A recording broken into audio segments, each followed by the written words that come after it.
Thank you very much for the kind introduction and good morning to everyone. So as Carsten has already pointed out, I'd like to talk to you about the next hour or so about spectroscopic benchmark data sets for molecules.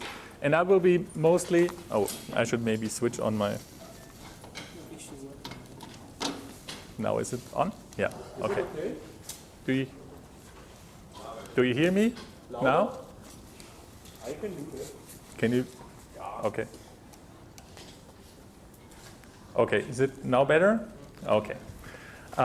So, as I just said, but only a lower part of the audience heard it, I would like to talk about spectroscopic benchmark. I had the same problem, data sets for molecules. I didn't come up with the title, actually, I think Igor did. Yeah. So, and I will mainly going to talk about density functional theory and also some beyond DFT, which will mainly be GW calculations.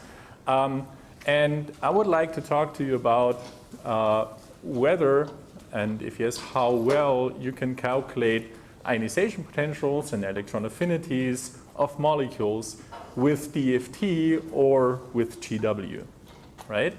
And before I start this discussion, I first want to get one big elephant out of the room, because every time you talk about spectroscopic calculations for molecules with DFT, you encounter the same problem.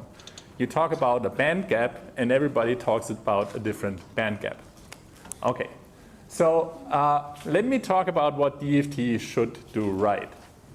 And I call it the band gap dilemma. Okay, so first of all, there's an optical band gap that you measure in an optical experiment. It's the difference between the S0 and the S1 state. It's the optical excitation energy. This is something different than what I call the fundamental band gap, which is the difference between the molecule's ionization potential and its electron affinity, where the ionization potential is the energy that it takes to take out an electron and put it into the vacuum, and the electron affinity is the energy that you gain by taking this electron and bringing it into the molecule. Okay? The difference between these two gaps is the exciton binding energy. It's an electron-hole interaction. And for molecules, it's typically some tenth of an eV, but it can be even larger than 1 eV, right? So if you calculate some band gap, you want to make sure what is the actual band gap that has been measured.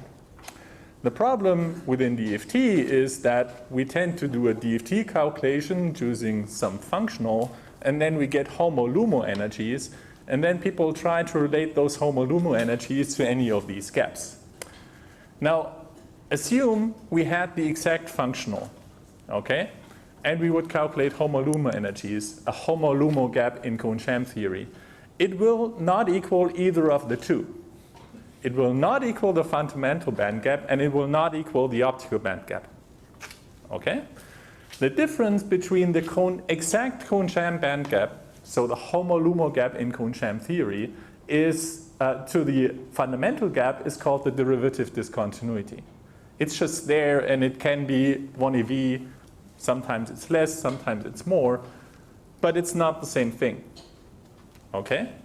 And most of all, it doesn't have anything to do with the optical gap, okay? If you want an optical gap, you have to do a TD-DFT calculation.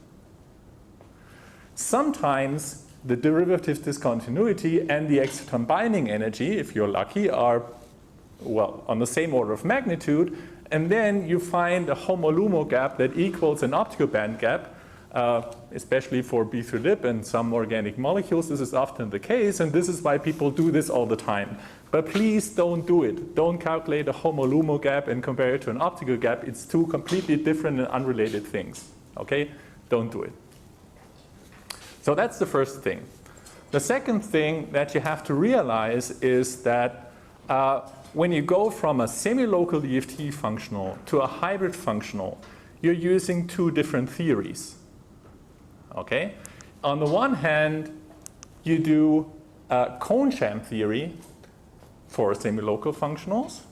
And if you use a hybrid functional, most of the time, you do generalized Kohn-Sham theory. Why does that make a difference? It makes a huge difference for the orbital eigenvalues. Okay? So if this is a generalized Kohn-Sham eigenvalue, it equals the Kohn-Sham eigenvalue plus the amount of Hartree-Fock exchange that you use in your functional times this property that I call delta x. This property here is the exchange self-energy. It's basically the Hartree-Fock operator minus the exact exchange local potential that you would obtain by an optimized effective potential calculation, for example. Okay? So basically by changing the amount of Hartree-Fock exchange in your functional, you change the meaning of the eigenvalues, right? Even if you had the exact functional, just by changing between local and a non-local exchange, so between local Kohn-Sham exchange and Hartree-Fock-like exchange, you change all eigenvalues. Right? The density doesn't change, the energy doesn't change because all these calculations are exact, but all your eigenvalues change except one. And that is the HOMO. And I will talk about that in a second. Now, let's see what happens if you have a molecule with some ionization potential, some electron affinity, and you do 3 different types of calculations. You do a Kohn-Sham calculation, no Hartree-Fock exchange, using the exact functional. I give you that. Okay?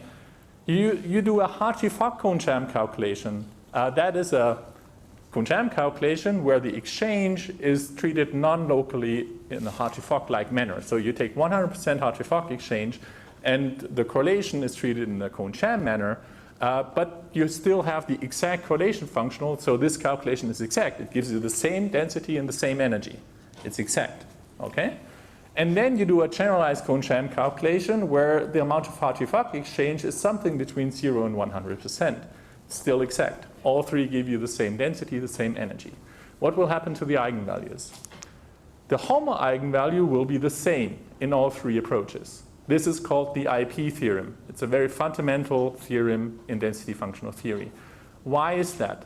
Because it is strictly related to the density. The density falls off exponentially, where in the exponent you basically have the HOMO eigenvalue. If you have a single particle approach, like Kohn-Sham or generalized Kohn-Sham DFT, your density is a sum of all orbital densities, right? And all those orbital densities will fall off with their eigenvalue. So the density itself will fall off with the highest occupied eigenvalue, because when you go far outside, it will be the only density left. So this relates the HOMO eigenvalue to the ionization potential strictly via the density. And the density is the only thing that is the same in all 3, and the energy. Okay? So that is why the HOMO eigenvalue will be the same. But the LUMO eigenvalue will be very different. So the LUMO eigenvalue in this Kohn-Sham and the Hartree-Fock Kohn-Sham will be very different. In the Kohn-Sham it will be smaller than the electron affinity. In the Hartree-Fock Kohn-Sham it will be larger. Meaning that if you do a generalized Kohn-Sham theory, you get something in between. And there will be, for some molecules, some amount of Hartree-Fock exchange for which actually your HOMO-LUMO gap in generalized Kohn-Sham equals the fundamental band gap for some amount of Hartree-Fock exchange. Okay? But this doesn't make your calculation any more correct, right? All of these functionals, all of them are exact. They give you the exact density. Just the meaning of eigenvalues changes. Okay? So these 2, if you don't take anything else from these talk, take these 2 slides, because they're very important to understand what you're doing when you're running a DFT calculation. Okay, so my talk is going to be divided into 2 parts, where in part 1 I'm going to talk about theoretical benchmarks, meaning I compare DFT and GW results to a theoretical benchmark. Then, of course, eventually you want to compare to experiment. So in part 2, I want to talk about a comparison to experiment, which experiments we can compare best to, and what we need to take into account when going from a theoretical to an experimental benchmark data set. And we had quite a few of that already this morning in the first talk. But I'm going to focus on molecules in my talk entirely. Okay, so this is the data set that I'm going to talk about mainly throughout the talk. It's 24 organic acceptor molecules. These are acceptor molecules because we want molecules for which the electron affinity is positive, meaning that the molecules actually want to take an electron. Okay? This is a study that has been published in 4 back-to-back articles in late 2016, and it includes DFT, it includes all sorts of GW, and it also includes electron propagator methods. We choose these systems because, first of all, they are practically used organic semiconductor acceptor molecules, and second, because they're small enough that we can do a good benchmark for it. And what is a good benchmark? It's basis set extrapolated coupled cluster calculations. We heard about coupled cluster this morning. I just want to say 2 things. The first thing is there's another rather recent benchmark that focuses on GW calculations. It's the GW100 benchmark. So this is only GW, but it's a very detailed calculation for more molecules. And they also compare FHIMs to many other GW codes, which you might find interesting if you are interested in doing GW calculations in different codes. So this is in this paper. You might want to read it, or maybe Patrick, when he gives his talk next week, will talk about this as well. So just one thing about the benchmark. Okay, so we use basis set extrapolated coupled cluster. What is that? We heard about MP2 calculations and we heard about coupled cluster calculations this morning. We also heard that coupled cluster calculations are very, very sensitive on the basis set. So you have a very slow convergence with basis set. We want to have basis set extrapolated. So we want to go to the basis set limit of coupled cluster. The way you do this is you play a trick. What you see here on the left is IPs and on the right is electron affinities. What you see on the top is the difference between an MP2 IP and a coupled cluster IP as a function of the basis set size. And on the bottom, you see the MP2 ionization potential as it converges. So that's the difference to the most accurate calculation. The point is that this is an order of magnitude smaller than this, meaning that the difference between an MP2 and a coupled cluster calculation is an order of magnitude smaller than so the error that you make here, then the error you make in the basis set extrapolation. Meaning we play the trick that we extrapolate this difference, and we can do this for smaller basis sets, and then we extrapolate the MP2, there we can go to much larger basis sets, and then we combine the two, and we get a basis set extrapolated coupled cluster result. Okay? So that's the basic idea. So we are doing basically coupled cluster at the complete basis set limit. The largest errors that you obtain by doing the basis set extrapolation, you get good errors. The largest errors that we obtain are 0.03 eV. This is for the molecule where the basis set extrapolation worked worst. Okay, so this gives you a feeling for how accurate these calculations are. Okay, now let's compare DFT functionals. We did 30 different DFT functionals.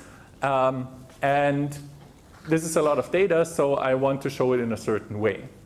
What you see here is there are 2 ways you can do the IP calculation or the EA calculation using DFT. One way is you do a delta SCF calculation.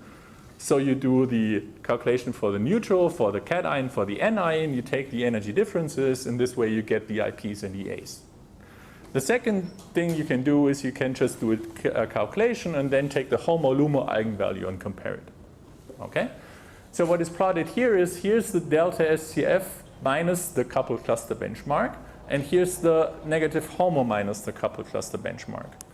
So if something is on this line, it means the delta SCF gives a good result compared to the coupled cluster.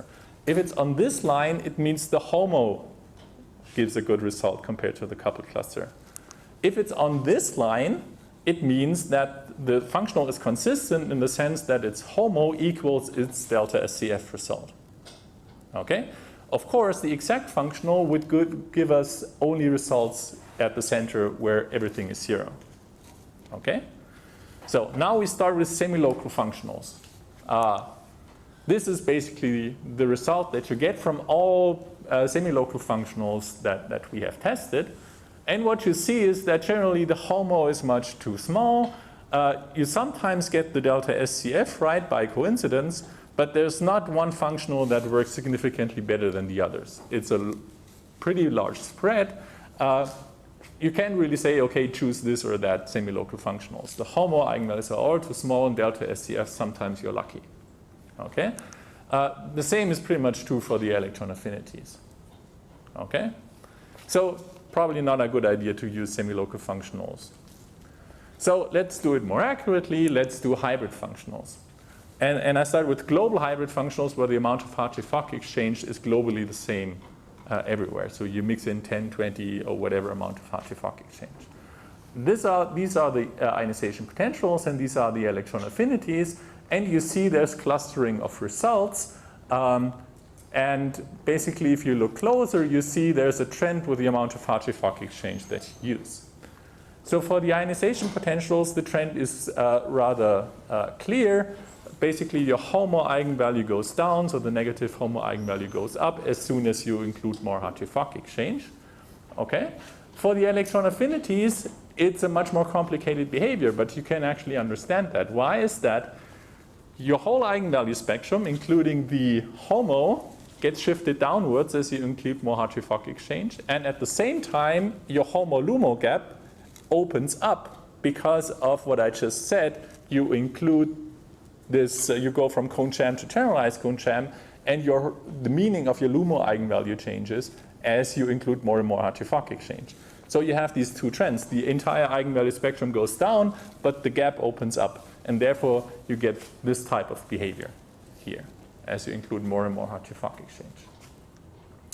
Now, what is really interesting is that none of the global hybrid functionals, none of the standard global hybrid functionals gives you really good HOMO eigenvalues. Okay?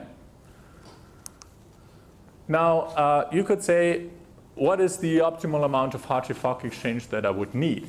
And this is shown in these two plots for IPs and EAs. Again, we just take one functional, we change the amount of Hartree-Fock exchange, and then ask for which amount of Hartree-Fock exchange do we get the perfect answer, or the best answer compared to the coupled cluster. And we do this for the HOMO and for the delta SCF. And you see for the HOMO, so this is the number of molecules for which this amount of Hartree-Fock exchange is the best. So what you basically see is that for the molecules, you typically need between 70 or 80% of Hartree-Fock exchange to get the IPs right, and well, maybe a little bit more for the electron affinities if you want to interpret the LUMO. But for the delta SCF, there's really no trend at all. You can't really say, okay, B3-lib is perfect, it has 28% of Hartree-Fock exchange, or whatever, right? So the amount of Hartree-Fock exchange doesn't really influence the delta SCF, where it's for the HOMO and LUMO, it's more decisive. Now, next step, let's go to range-separated hybrid functionals. And first thing you realize, there are a lot of them that actually perform really well. The second thing you realize, there's a clustering of results. These here are basically HSE, and adapted version of HSE where you have some mid-range exchange. So HSE, as most of you know, has Hartree-Fock exchange in the short range for short-range electron-electron interactions, and semi-local exchange for long-range electron-electron interactions. Okay? So they are not really doing well for this case. This one is CAM-B3-lib. CAM-B3-lib has some short-range and some long-range exchange, but it has some percentage for short range and some percentage for long range, but no full long range exchange. Finally, these are all functionals that have full Hartree-Fock exchange for long range electron-electron interactions, and they work best. Okay? So quite obviously, Hartree-Fock exchange matters, and it depends on how you mix the Hartree-Fock exchange. That seems really to be important. Can we understand this? And in order to explain to you why that is the case, I want to make you familiar with my favorite example that shows what's going wrong with DFT.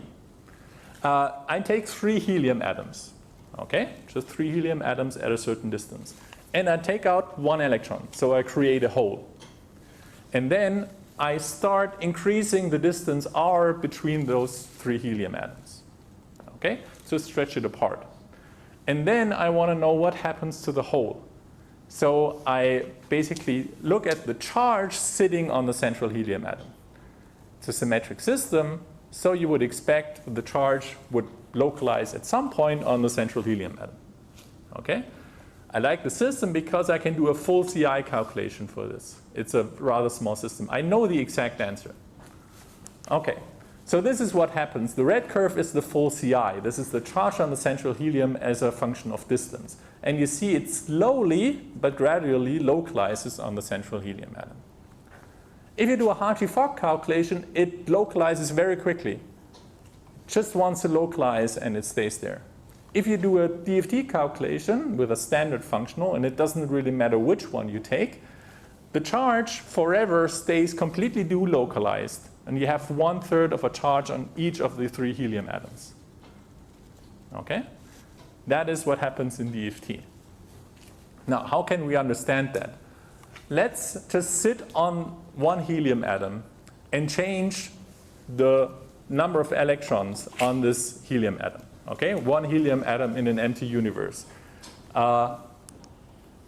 We know what the total energy should do. This is an old paper by Purdue and coworkers from 1982, very famous. Most of you may know it. So you can show that the exact energy of this helium atom, where you change the fractional number of electrons, is a straight line with kinks at integer occupations. So here, the slope of the line changes. So you have a discontinuity in the slope or in the derivative, which is exactly the derivative discontinuity that I was talking about. It is related to a jump in the exchange correlation potential. That is what the exact functional must do when you cross an integer particle number. The potential jumps and the total energy changes. The slope of the total energy changes. Now what does Hartree-Fock do? Hartree-Fock does this type of thing. Okay? So the discontinuity is too large. Remember this plot where I showed what the Cone-Sham-Hartree-Fock gap is? It's too large. That is the exchange discontinuity that I mix in when I do a hybrid functional calculation. Okay? This is exactly this. This gap is too large, the kink is too large, and Hartree-Fock bends in order to account for that problem. But if you now go to a situation with half of an electron, let's say this situation is spuriously destabilized in Hartree-Fock. So Hartree-Fock really doesn't like situations with fractional electron numbers on certain subunits of your system. That's why it tries to localize this charge on the helium as quickly as possible. Okay? If you do a DFT calculation, this is what happens. Remember the Cone-Sham DFT result? The Cone-Sham gap was smaller than the fundamental band gap. There was no inclusion of the derivative discontinuity. There's no or a too small derivative discontinuity. And situations with fractional electron numbers are spuriously stabilized, meaning that these functionals really like situations with fractional electrons, which means that the electron in this case, or hole in this case, tries to stay delocalized as often as possible. Now this is a very small model system, but you have that in every DFT calculation that you will ever run, okay, with these types of functionals. You put a molecule on top of a surface, you put two molecules together, you do whatever you want. DFT, these functionals will always try to delocalize charges if it is somehow possible because of this situation. Okay? This is called the delocalization error, and the error of Hartree-Fock is the localization error. Now, why can now these long-range corrected hybrid functionals approach this problem? And why are their IPs and EAs better? First of all, you have to realize that there's Janak's theorem that tells you that the derivative of the energy with respect to the fractional particle number is the HOMO energy, meaning the slopes of these lines here are the IPs. okay, telling you that the IPs of these functionals here are too small and the IP of Hartree-Fock is too large. That is just Yannick's theorem. So we would need a functional that would give us a straight line behavior, then we would also get good values for IPs. Okay? So why do these long-range directed hybrid functionals obviously do that? Well, because they do exactly what we need. They separate the interactions into short-range and long-range interactions via an error function, and then you take semi-local or hybrid DFT in the short range and full Hartree-Fock exchange in the long range. So in other words, in the short range, for short range interactions, you take something that has a delocalization error, so you prevent charges from localizing too much. And in the long range, you have something that has a localization error, so you prevent charges from delocalizing too much. And that is exactly what these functionals do. And then the only open question is, what is short range and long range? And this depends on your system. Obviously, for different types of systems, short range and long range will be very different. So how do we determine this range separation parameter? And well, one of the ideas put forward by Kronig and Baer a few years ago and followed by a lot of groups is to just say, well, we know what the correct answer should be. The correct answer is the slope of the line. So the HOMO eigenvalue should equal the energy difference between the neutral and the cation. Then this line shows into the right direction, and we get hopefully a straight line. And that you can do. You can do a DFT calculation for neutral, a DFT calculation for the cation, calculate the HOMO eigenvalue, and if the two agree, then you have the correct range separation parameter for your system. And that you have to do for each system. Okay? And if you do that, and what is plotted here is the difference between the straight line and the actual energy curve is a straight line. So in Hartree-Fock, you have a localization error. In PBE, you have a delocalization error. If you do an IP-tuned long-range corrected hybrid functional, it gives you a straight line. And not only when you take out an electron from the HOMO, but also if you put an electron into the LUMO. It's more or less a straight line. Okay?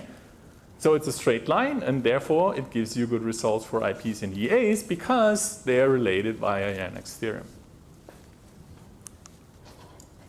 Okay, so just quickly going back to my example, because people always ask me, so how do the long-range directed hybrid functionals perform for this problem? This is what they do. So they start out on the full CI curve and then they break off. And this is really disappointing, but then you do quantum chemical calculations, and you see even a couple cluster result, which is here. So the perturbative triple does something weird.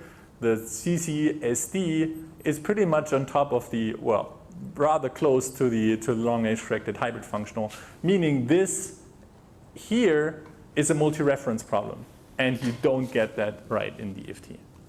So what these functionals do is they correct the delocalization error of DFT.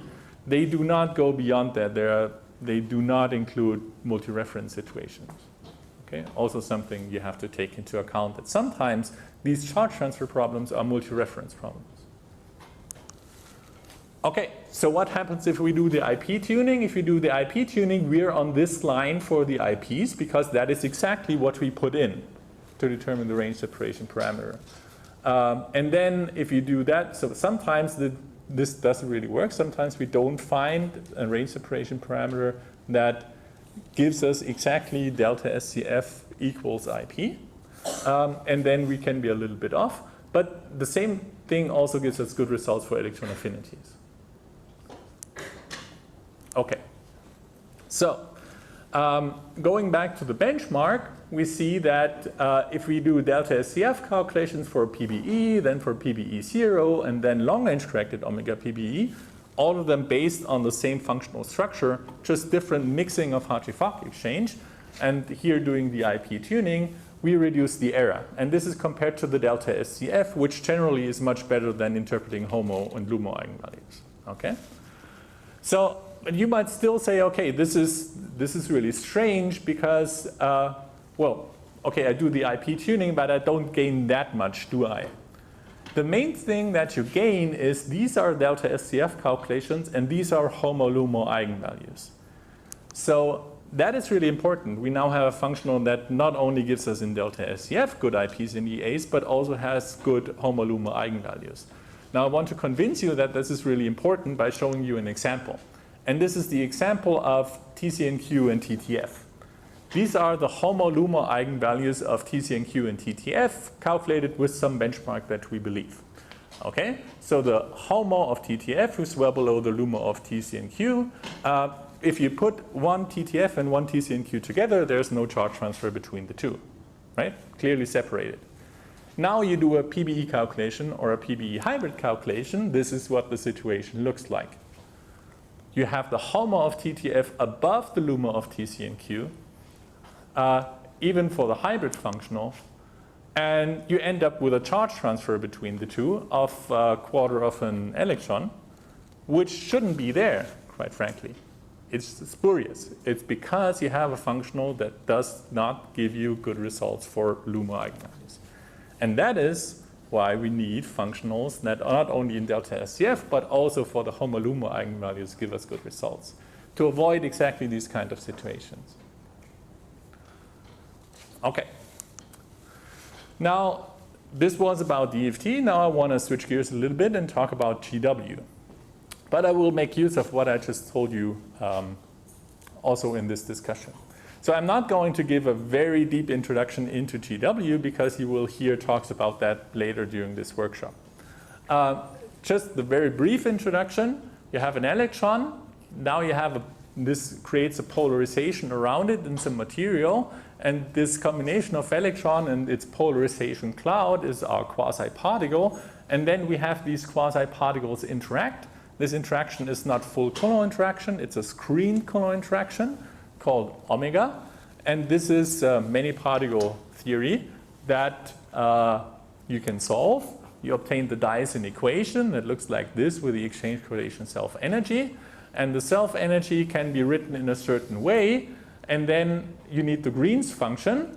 But for the self-energy, you can't calculate the full thing. You make an approximation. And you just take this first order. It's Green's function G times screened interaction W. And that is why the thing is called GW. It's a GW approximation to this many particle perturbation theory.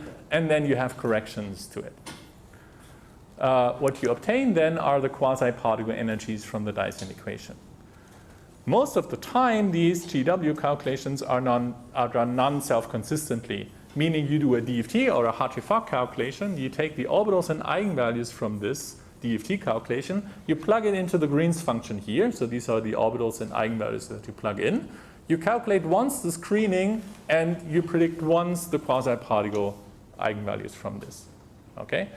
So you end up with a correction of your Cohen-Sham or generalized Cohen-Sham eigenvalues towards the GW ones, a one-step correction. Now, what is the problem?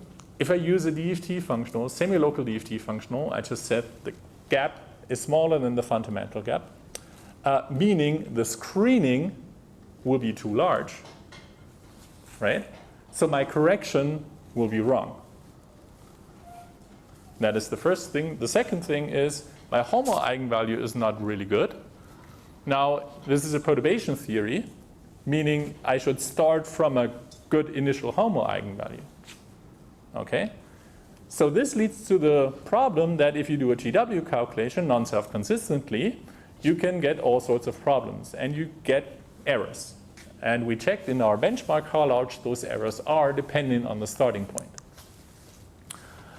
This just is a different study that we did before that. For the different DNA, RNA nucleobases, where you nicely see what's the problem. So here in the center, you have experimental data for the IPs. You have CASPT2 reference data that is, well, somehow okay compared to experiment. I will talk about that later. And then you have a GW calculation once on top of Hartree-Fock and another GW calculation once on top of PBE.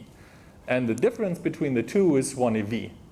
So you get this range of results from GW just by changing the starting point. And this is, well, this is the underscreening of Hartree-Fock. The band gap is too large, screening is too small. the overscreening of PBE, bandgap is too small, screening is too large. But none of the two is really correct, right? None of the two really gives you a good comparison to experiment. You can see what the problem is. If you do a self-consistency in the eigenvalues, then you get a better bandgap, you get a better screening, and your result is okay. Or if you use a functional that actually gives you good homo-luma eigenvalues, like a long-range corrected hybrid functional, if you use that as a starting point, you're pretty much on top of the eigenvalue self-consistent GW, but at the cost of a DFT starting point, so a one-step GW correction. How does this perform for the benchmark? You've seen these results before. Now I added the GW results. This is GW on top of a PBE, and it's so much worse than if you just do a delta SCF PBE. Okay? So this is how bad it is. For molecules, it's really not a good idea to do a GW on top of PBE. And for many years, people have benchmarked their DFT results, like the long-range corrected hybrids ones, against these results, which also turns out to be not a good idea. Now, you can make it better by using a hybrid functional because of the fact that I said you increase the band gap by including some Hartree-Fock exchange. Screening gets a little better. Hartree-Fock is even better than the semi-local functional for the molecules at least. Self-consistent GW, again, is not really a good idea. If you use a GW on top of the functional that should work, it gives you small errors on the order of 0.0 EV, which in the entire benchmark that I introduced earlier was the best result for IPs, EAs, and gaps. So non-self-consistent GW on top of a functional that should actually work as a starting point works. That's the positive side of things. This is a very busy graph. This should just show you what's exactly going wrong. So you basically see here's ionization potentials, electron affinities, and you see the number of molecules for which the error is how large. So basically you see if you just go to GW based on PBE, you see the IPs are too large, are too small, the EAs are too large, which meaning the band gap is too small. Right? You get systematic errors. But if you do a good starting point, you get rather small deviations. You get for pretty much the worst results are 0.3 EV difference to the reference data. Another way to look at what's going wrong with the non-self-consistent GW is, again, to talk about this straight line behavior. So you've seen these results already. The Hartree-Fock has this localization error. The PBE has the delocalization error, and you can connect it via Janek's theorem. So Janek's theorem tells us that the eigenvalues are the slopes of these lines, and if you take the, so this is the neutral system. If you take the IP of the neutral system, this is the PBE eigenvalue, and this is the Hartree-Fock eigenvalue. If you take the LUMO eigenvalue of the cation, this is for PBE and this is for Hartree-Fock. So you see this is Janek's theorem tested. It's actually true.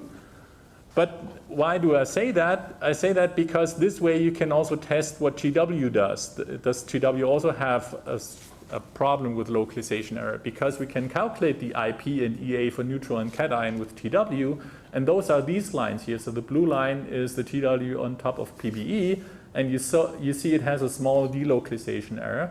TW on top of Hartree-Fock has this weird thing that here it goes in this direction and here it goes in this direction. Meaning that GW also has a delocalization error. This can lead to different ways of trying to find an optimal starting point for GW. So you can ask the question, what is the optimal starting point for a non-self-consistent GW calculation? The first idea is to, as I said, you IP tune the amount of Hartree-Fock exchange in the starting point and then do the GW correction. I already said this leads to pretty good results. The second idea put forward in this paper is you minimize this deviation from straight line after the GW correction.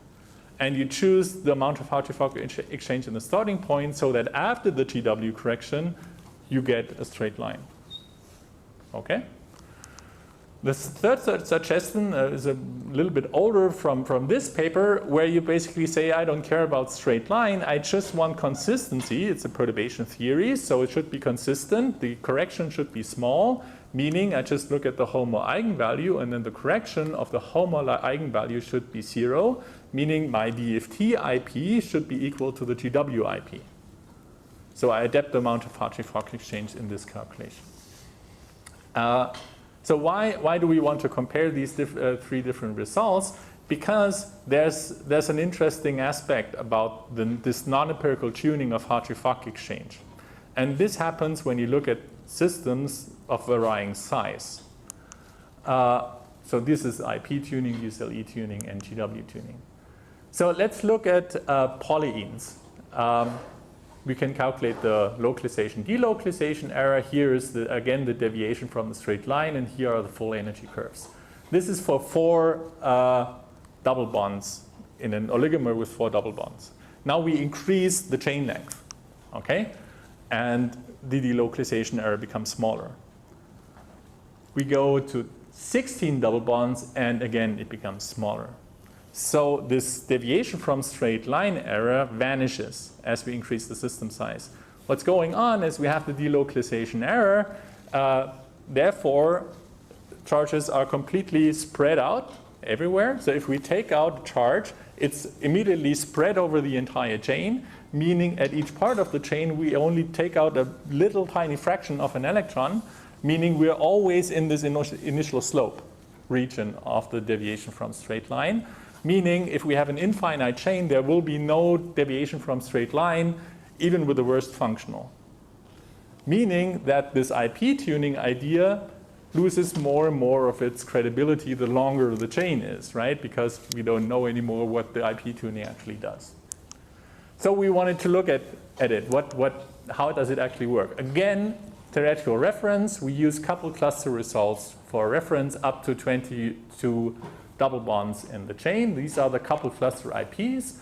Then we do the IP tuning for the different chain length, and we see it's okay for smaller chains, and it becomes increasingly worse for longer chains. This is exactly this problem. IP tuning becomes less and less meaningful in a sense. So we said, okay, let's try these tuning methods. Let's do a GW on top of these DFT eigenvalues, and actually they are perfect for all chain lengths that we saw. As soon as we do the GW, they are really good. If you do the DSLE tuning, so you ask the straight line condition after the GW correction, the results get worse and worse the longer the chain gets. And the amount of Hartree-Fock exchange that you need in the starting point is also getting less and less. And in general, it's much smaller than for the IP tuning. If you use the GW tuning, the one where you ask your IP to be the same in the DFT starting point and in the GW, the amount of Hartree-Fock exchange stays the same, but still the results get worse. So somehow this combination of IP tuning and GW works really nicely, even for this challenging case of you increase the system size. Okay. What you see here is that this is the deviation from straight line. You basically see that if you have a delocalization error, like here in the PBE, this gets smaller and smaller. This is what I just said. You increase the size of the chain. The deviation from straight line gets smaller and smaller. If you have a localization error like in Hartree-Fock, it doesn't change at all because your charge is localized. At a certain point, it doesn't realize anymore whether you make the chain longer or not, right? So it doesn't change anymore. Okay, so in the last few minutes, I want to quickly talk about comparison to experiment. Because so far, I only compared to theory, and then if I talk in front of experimentalists, they say, okay, you're comparing one theory to the other. What should I believe? Okay. I just want to remind you of this plot where I had experimental results, and the results were somehow deviating from these experimental results. But what's the problem here? As we heard this morning, of course, if you compare to experiment, you have to make sure what experiment am I comparing to, what is the error bar on this experiment, how has it been done. You have to take into account 0-point motion, you have to take into account temperature, you have to take into account vibrations. Okay? So let's do this. The best thing we can compare to, if you were interested in IPs and EAs, are gas phase phototron spectra with the best resolution that we get. So we search for really well-resoluted phototron spectra in gas phase, because that's how our calculations are done in gas phase. Okay? And then we did a Frank-Conton analysis. So basically, we calculated the vertical IPs and EAs with the different methods. We needed the ground state geometries, we needed the vibrational frequencies. Then these vertical IPs, these are the ones that we calculate in TW. But this is not the 0, peak that you measure in experiment. The 0, peak also takes into account the 0-point vibrational corrections in the ground state, in the neutral and in the cation. And it also takes into account the Frank-Conton factors. Okay? So you need a full Frank-Conton analysis, you need 0-point vibrations, and you need temperature. So just very quickly how this is done. So you calculate the intensity. It comes from the Frank-Conton factors. Frank-Conton factors are basically Laguerre polynomials. You need the Huang-Gris factor, which takes into account the change in the geometry, which you get from the vibrational analysis if you want. You need the relaxation energy. What does the relaxation, so how does the molecule relax when you take out an electron or put in an electron? And you need the vertical IPs and the 0-point vibrations. Now we put all this, so we put all this together, and this is one of the DNA RNA nucleobases, thymine. This is the not very well resoluted spectrum, and this is what you get from this analysis. This is what you would get if you use different GW starting points. So this is the best starting point that we had, GW on top of the long-range corrected hybrid functional. So these others are just to tell you what's the to see how large the error is if you use other GW, not to talk about DFT. Now we can compare maxima, and it's 70 electron volts. But it's pretty okay, I would say, but we want to have better resoluted spectra. So we went to anthracene and NTCDA. We did the same type of analysis. This is what you get from the GW plus DFT approach. Again, using a decent starting point for GW. This is what you get from using not good starting points for GW. So you see you would not match the spectrum at all.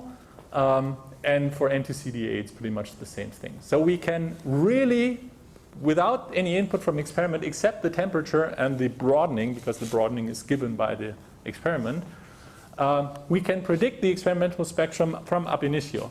So directly relating to experiment, testing our approaches. And luckily, the thing that worked best for the theoretical benchmark also works best in comparison to experiment if you do everything right. Here errors are 20, 30 millieV. If you go over the test set, mean absolute errors are 50 millieV for the best approach. You can do electron affinities. These are phototron spectra on the N ions in an ion trap. You can calculate that. Here the error bars are even smaller. Again, if you compare maxima, it's smaller than 10 millieV. And again, if you do other GW approaches, you're much worse. And you can calculate error bars, 30 millieV for electron affinities. And if you put that together, you get error bars for fundamental gaps, 80 millieV with the best GW approach. You get, with TW on PBE, you get 0.8, which is pretty close to what we had in the theoretical reference data. So theoretical and experimental reference data are pretty much, give you pretty much the same results if you do everything as you should do it. Take into account things as you should. Just to show you that you can do larger systems as well. This is C60, you get 60 millieV as well. Okay. I think I'm out of time. I just want to mention. You have like 2-3 minutes. Okay. Okay. We want to have questions. Yeah, sure. Okay. So then I just want to take these 2 or 3 minutes to tell you that so far I've only talked about IPs and EAs. But the question of sometimes or often you want to predict the entire spectrum. And this is a completely new level. And this is what I want to tell you right now. This is an experiment for phenanthine, this molecule in the data. This is the experimental data, and we fitted it. So we basically took Gaussians, and then we did a machine learning technique to basically find the optimum parameters for these Gaussians to optimally fit the experimental spectrum. And then we take these parameters and put it on top of our calculations to see if we take into account broadenings and so on via this technique. Can we then just visually compare the results, the spectra, to experiment? And then we did all sorts of things. We did several DFT calculations where the HOMO was shifted according to the delta SCF. We call it a potential adjusted approach. We did all sorts of GW, also GW plus SOSX, which is a correction to GW. And we did the long-range corrected hybrids and GW on top of long-range corrected hybrids. And we did all sorts of analysis trying to just take the difference between the optimal fit here and the different spectra. These are these numbers here, the first numbers in these brackets. And basically what you see is that it's a mess, okay? You can't really say this method works nice and this method doesn't. And that's why I say it's a completely new level, okay? So basically, if you do a PBE0 calculation, you get pretty much the same errors as if you do a GW on top of a long-range corrected hybrid. Okay? And this is the same for pretty much all molecules that we tested. So predicting full spectra is really a big challenge. And sometimes, even if you do an easy calculation, it looks okay, but it's really hard to understand what's going on. And this is my last thing that I wanted to talk about. What is sometimes, because comparing full spectra is such a big mess, sometimes what I really need, because I want to compare my theories to experiment, I need an accurate experiment, and I want to know exactly which of these peaks is which orbital. And you can measure that via angular resolved photodetector spectroscopy. This is just an example. And you can show, without going into the detail, that the photo emission intensity is proportional to the Dyson orbital squared. So you basically you can calculate your orbitals, transform them into Fourier space, and then directly compare to experimental data. And this is what you see here. The HOMO-LUMO energy is calculated compared to the experimental data, and you see you can measure Dyson orbitals via this technique. And then you know which orbital is where. And this is just an example for NTCDA, HOMO and HOMO -1. This is the angular resolved photodetector spectrum. This is a poor DFT calculation. And this is a GW calculation. And you see the DFT actually predicts you the wrong HOMO orbital. And you can measure that directly compared to experiment. And this is a really valuable tool if we want to compare our theories to experiment, because we know exactly what's going on there. This is the HOMO predicted by LDA. This is the HOMO predicted by a decent DFT functional. And you can bring it onto an additional level, like if you go into this peak, the second peak of the photodetector spectrum of PDCDA. This is the ARPAS measurement. You can do a principal component analysis and find that it should consist of 4 orbitals, 4 Dyson orbitals. And then you can try to do the calculation, and you do a DFT calculation, and it predicts you this peak consists of 2 orbitals, and they are completely wrong. You do a GW calculation, you get the correct 4 orbitals. They compare rather well to experiment. It's not perfect because this is a gas phase calculation. Now you put it on top of the gold surface, and you get everything right. So again, just to show you, we need good experimental data where we know what's going on, and then we need to do everything right in theory, take into account, in this case, the surface, take into account bending of the molecule and everything. But then we can make things right. But you have to know what you're doing, and you have to know what your DFT is doing. And that is what I hope I could convince you of during this talk. I thank you for your attention. Sorry for speaking maybe 2 minutes too long, and I'm happy to answer questions.